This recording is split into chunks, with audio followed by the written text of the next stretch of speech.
E aí o resumo, para a gente encerrar essa via, eu tenho aí, ó, somatostatina inibindo, GH-RH estimulando, GH estimulando o fígado a produzir GF, e GF atuando com funções tróficas, e o GH sustentando essa ação trófica com uma ação metabólica. Isso aqui é mais para vocês verem nos slides que eu mandei. E aí agora seriam dos distúrbios do crescimento. Aqui é só para mostrar que as doenças do crescimento, elas são tão antigas quanto a nossa civilização, né? Aqui é uma representação do Akhenaton, conhecido como Amenófis IV, que foi um faraó lá do Egito, né? Governou lá o Egito, ó, de 1379 a 1362. E ele tinha essas feições semelhantes a uma acromegalia, né? Lábios bem carnudos, um queixo proeminente, um termo técnico chamado de prognatismo, tinha a maxila também avantajada, né? E outras estruturas, o próprio fenótipo geral, a harmonia do rosto, ela é característica da acromegalia. Mas, obviamente, que não tem como dizer se ele realmente era, mas alguns historiadores dizem que sim. Então, os distúrbios do crescimento, obviamente, eles podem se dar por excesso ou por falta de hormônios. No caso aqui, a gente vai começar falando do excesso de hormônio. Eu posso ter, na verdade, as endocrinopatias, eu não cheguei a falar para não detalhar tanto, mas as endocrinopatias, elas geralmente ou são primárias ou secundárias ou terciárias. Primária é quando a glândula-alvo tem o problema. Então, um problema na tireoide é uma endocrinopatia tireoidiana primária. Aí, se for por aumento de função, é um hipertireoidismo primário. Se for por diminuição de função, é um hipotireoidismo primário. Um problema na adrenal. Se for falta de hormônio, é uma insuficiência adrenal primária. Se for aumento de algum hormônio específico, é hipercortisolismo primário. Tudo isso a gente vai citar. Mas primário é quando é na glândula produtora do hormônio. Qual é a glândula que produz o hormônio do crescimento? É a hipófise. Não tem uma outra glândula, é a hipófise. Então, o excesso primário de GH é quando há um tumor na hipófise secretor de GH. Um somatotropinoma. Também já falei o nome dele ontem. Aqui eu tenho o fator inibidor do hormônio do crescimento, também conhecido como somatostatina, o hormônio liberador do hormônio do crescimento e a grelina, que também é um dos secretagogos do hormônio do crescimento. Só que quando a hipófise muda, também citei... For ar-condicionado?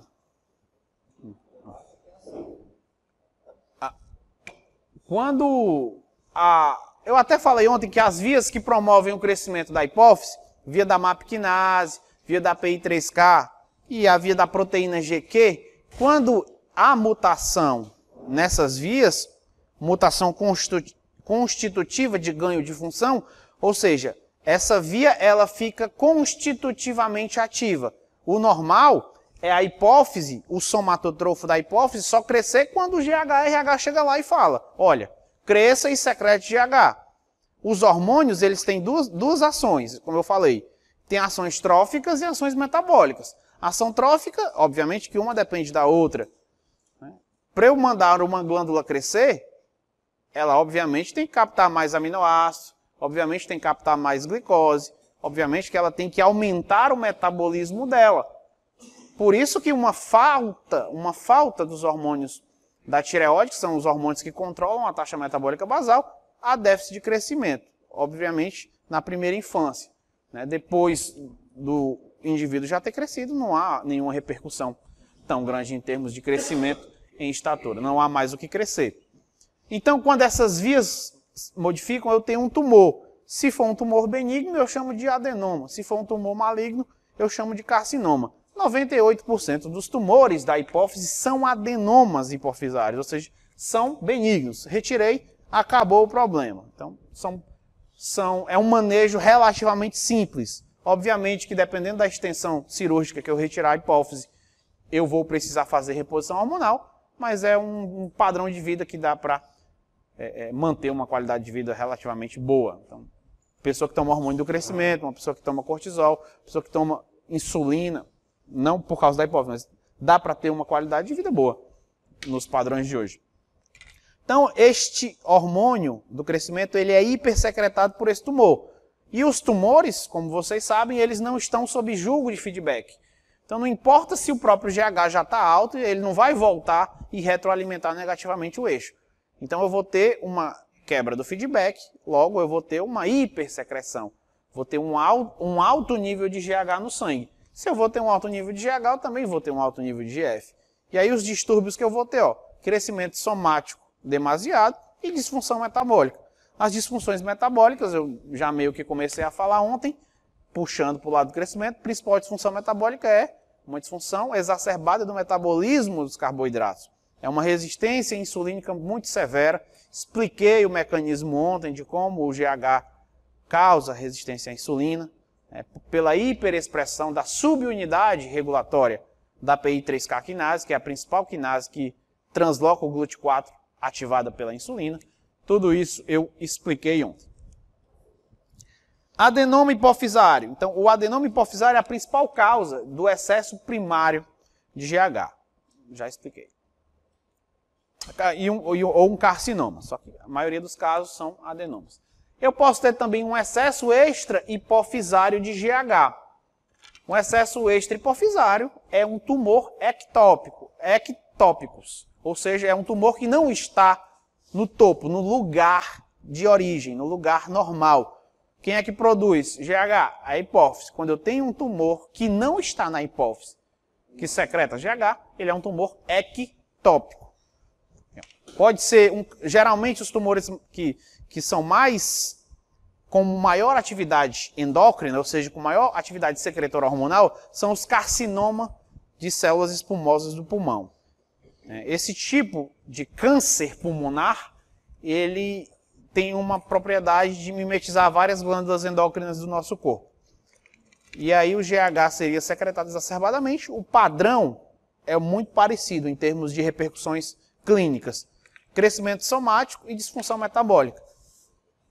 Se o indivíduo não tiver atingido a puberdade, ele vai ter o gigantismo, porque as epífises dos ossos longos não fundiram ainda.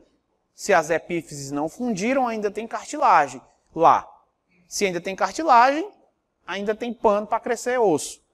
Então, o GH e o IGF, sobretudo, chegam nesse osso de um indivíduo que tem 8 anos e tem um tumor hipofisário e o fazem crescer exacerbadamente. Então, o fêmur vai crescer, um rádio vai crescer, os ossos longos irão crescer. Agora, se o tumor se for desenvolvendo e combinar com a hipersecreção, quando o indivíduo já tiver 30, 40 anos, aí ele não vai mais ser gigante, não tem como ele crescer, porque as epífises já se fusionaram.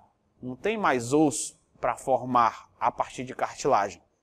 O que eu vou ter são os ossos curtos crescendo em estatura. Então as falanges dos dedos irão crescer, aí vai ter um aumento da mão, né? A maxila, a mandíbula vai tanto crescer quanto vai se projetar para frente, tendo prognatismo e outras condições que eu vou citar. Então a maior causa, tumor pancreático, tumores ectópicos em geral. Outra coisa interessante também é um tumor iatrogênico. É uma condição iatrogênica. O termo iatrogênico é quando você tem uma condição clínica que foi causada por um medicamento. Então, a síndrome de Cushing iatrogênico é uma condição clínica causada pelo uso exacerbado de glicocorticoide. Não sei se vocês sabem, mas se você passar uma pomada, uma Troquiene, uma pomada que tem betametasona, que é um corticoide, todo dia, para a assadura de uma criança, por exemplo, em 2 meses ela adquire Cushing. Ou pelo menos uma síndrome cushinoide. Então, até uma pomada redundantemente tópica, toda pomada é tópica, mas até um fármaco passado na pele, se for usado indiscriminadamente, ele pode. Porque dependendo do ativo, é relativamente lipossolúvel e há algum grau de absorção. Sobretudo em crianças. E aí uma criança ela pode desenvolver uma síndrome de Cushing, alguma disfunção metabólica leve, uma leve resistência à insulina, por uso de corticoide tópico, por exemplo. E, obviamente, que para pacientes também que fazem uso, tem artrite, artrose, eles podem desenvolver também com o uso de corticoide. Quer perguntar alguma coisa? Ah, não. Tá. Lembrando que esse excesso extrahipofisário de GH de origem iatrogênica acontece quando as pessoas usam o GH como anabolizante, né? Excesso de GH-RH é uma das condições mais raras, que é um tumor hipotalâmico. Quando o hipotálamo, há um tumor no hipotálamo, ele vai secretando o GH-RH, o hormônio liberador do hormônio do crescimento. E aí eu vou ter, novamente, crescimento somático e disfunção metabólica. Se eu tenho muito GH-RH, ó, o GH vai ser, obviamente, muito secretado. Também posso ter um tumor ectópico, secretor de GH-RH, mas isso é muito mais improvável até do que um tumor hipotalâmico. Resumindo, todas essas disfunções, quer seja primária, quer seja extrahipofisária, ou quer seja um tumor secretor de GH-RH, elas culminam com crescimento somático e disfunção metabólica. Tudo causado pelo GH. E aí eu tenho a acromegalia. A acromegalia é uma doença crônica causada pelo excesso de produção de GH antes das epífises dos ossos longos. É justamente isso que difere do gigantismo. É o momento no qual a doença eclode, aparece. Então, aqui o indivíduo acromegálico ao longo da vida, ó, é uma doença deformante, ela deforma. Obviamente ele não foi tratado, ele não fez cirurgia. Cirurgia é relativamente simples também, equivale a uma cirurgia de desvio de septo. É pelo nariz, transfenoidal, abre aqui, ó. Obviamente tem um certo trauma, mas nada também. E eu até acompanhei a cirurgia da minha irmã, que teve um tumor na hipófise também, foi simples. A recuperação é como qualquer rinoplastia, do mesmo jeito, não tem diferença. E aqui eu tenho, ó, aqui o fenótipo básico da acromegalia, ó, prognatismo, crescimento da mandíbula, da maxila. Isso aqui é uma feição extremamente característica. Ó. O nariz aumenta um pouco, a orelha aumenta um pouco, as mãos, não sei se dá para perceber, mas estão também levemente aumentadas. E aqui eu tenho o eixo normal. Tem um manejo farmacológico, mas o manejo farmacológico ele é paliativo, ou seja, ele não cura, no máximo ele ameniza alguns sintomas da disfunção metabólica. Posso ter antagonistas do receptor de GH, eu posso ter agonistas do receptor de somatostatina.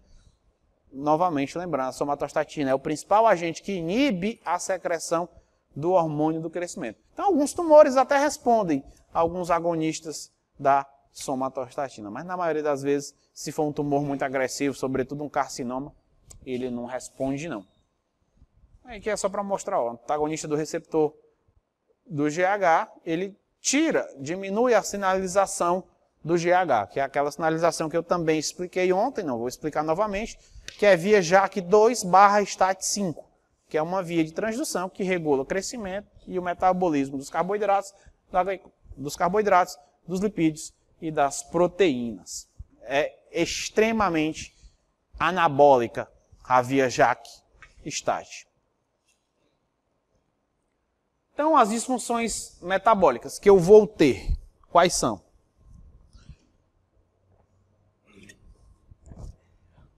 Ó, constipação, devido ao aumento da liberação de somatostatina. Como o GH vai estar alto, e eu disse que a somatostatina também é produzida pelo pâncreas, né, pelas células delta do pâncreas, Então, obviamente que o aumento do nível de somatostatina, olha o nome dela, ó, somatostatina, ela para o crescimento. E ela não só para o crescimento, ela também tem um grande efeito de interromper, ou pelo menos diminuir a motilidade. Ela diminui a motilidade do TGI, os movimentos que regulam a motilidade. Então, o aumento da liberação de somatostatina, para tentar frear o GH que está alto, pode levar à constipação, por exemplo. A inibição da liberação do TSH também pode. A somatostatina também tem os tireotrofos da hipófise, que são as células que produzem TSH. Alguns tireotrofos expressam o receptor de somatostatina. E assim como a somatostatina causa diminuição da liberação de GH, ela também tem um potencial de causar a diminuição do TSH. Sim, e o que o TSH tem a ver com a motilidade do TGI? Tudo a ver. O TSH barra T3 e T4, os hormônios da tireoide, ao aumentarem o metabolismo de todas as células, elas aumentam o metabolismo também das células musculares, lá do TGI, da camada circular e da longitudinal. Aumentam as despolarizações das células intersticiais de Carral, que são marca-passo que geram os movimentos propulsivos, os movimentos da motilidade mesmo. Né? Então, quem tem hipotireoidismo quase sempre tem um grau de constipação. Tem algum grau de constipação. Hipotireoidismo severo, geralmente você tem uma constipação severa. Tireoide de Hashimoto, por exemplo, ou até no bócio endêmico. Ó, diminuição do TSH, T3, T4, diminuição da motilidade do TGI, isso aqui já expliquei. Acantose nigricans, vou explicar mais para frente, diabetes, polidipsia, poliúria. Tudo isso daqui está relacionado, tanto a acantose nigricans, diabetes, polidipsia e a poliúria, estão relacionados com a ação do GH no metabolismo dos carboidratos. Ou, de uma maneira mais específica, com a hiperinsulinemia e barra resistência à insulina. Então, quando o GH, também falei ontem, ele causa a gliconeogênese. Ele promove a gliconeogênese por aumentar, sobretudo, a PEPCK, que é a principal enzima que transforma o piruvato em glicose. Gliconeogênese. E ele, ao inibir a atividade da PI3K, ele causa resistência à insulina. Resistência à insulina, mais aumento da liberação hepática de glicose, hiperglicemia. Com a hiperglicemia, o que é que eu tenho? Diurese osmótica. Então, quando o nosso rim, ele tem uma capacidade X de reabsorção da glicose.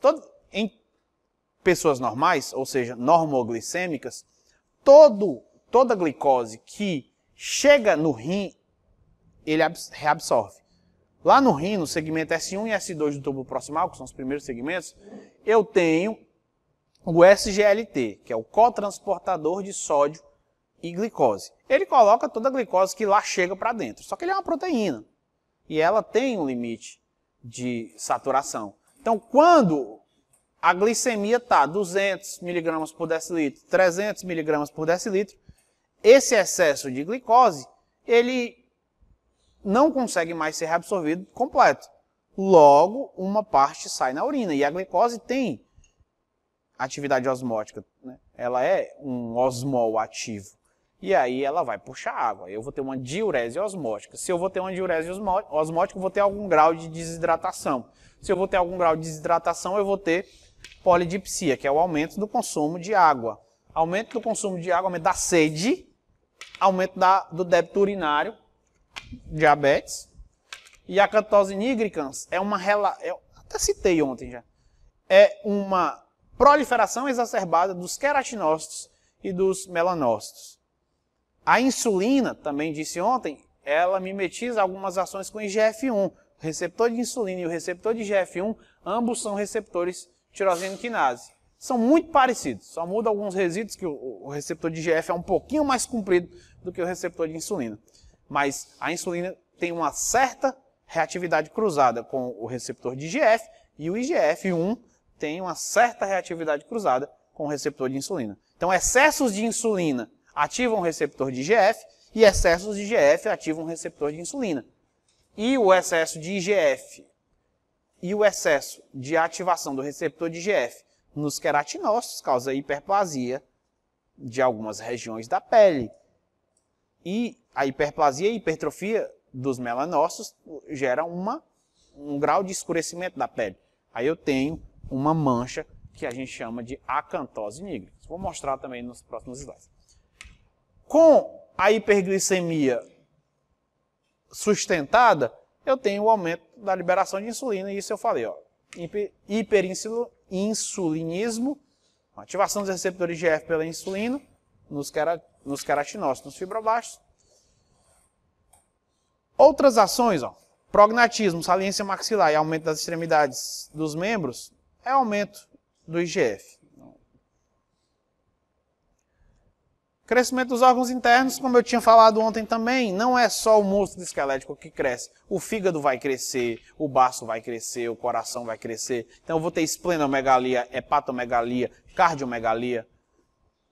E o coração, dependendo do grau, ele primeiro cresce forte, né, e duro, hipertrofia fisiológica. À medida que ele vai crescendo, ele vai ficando mais molinho, mais flácido. Aí ele vai evoluindo para cardiomegalia, e depois para cardiomalácia. Quando chega na cardiomalácia, ele já precisa, né, de um novo coração. Já é um coração insuficiente. E aí só vai piorando. Que é só o mecanismo. Ó. O IGH vai aumentar os IGFs, e os IGFs vão causar a hiperplasia e hipertrofia do tecido em questão. Devido a acromegália. E as referências que eu usei, ó. Margarida Aires. O Guyton também, não deixa de ser, mas apesar, como eu citei, né, de estar bem desatualizado em certos conceitos. O Boron, que já está na sua terceira edição. Aqui é a segunda. Fisiologia do Bernie Levy e a Fisiologia da Silverton. São livros que eu realmente indico sempre. Sobretudo esses dois aqui, ó, Margarida e o Boron. E aí só, quem quiser acompanhar os meus cursos, aqui é a minha plataforma, a Fisio, só colocar no Google a Fisio Cursos que você vê lá. E aqui tem os canais, o canal do YouTube e o canal do Telegram também que você pode acompanhar. Sempre estou colocando coisas lá. Você tem aí o Instagram, meu Instagram, tanto de professor quanto da Fisio. E os cursos. Atualmente tenho 12 cursos. Fisiologia e patologia endócrina, hormônios e metabolismo, nutrição e exercício, neurociências, neuroanatomia, psicofarmacologia, alguns de farmaco, ó, fisiologia cardiovascular, farmacologia cardiovascular, imunologia básica. É basicamente isso. Você tem aqui o meu contato também, a cleiton@hotmail.com. E é isso que eu tinha para falar por hoje, meu povo.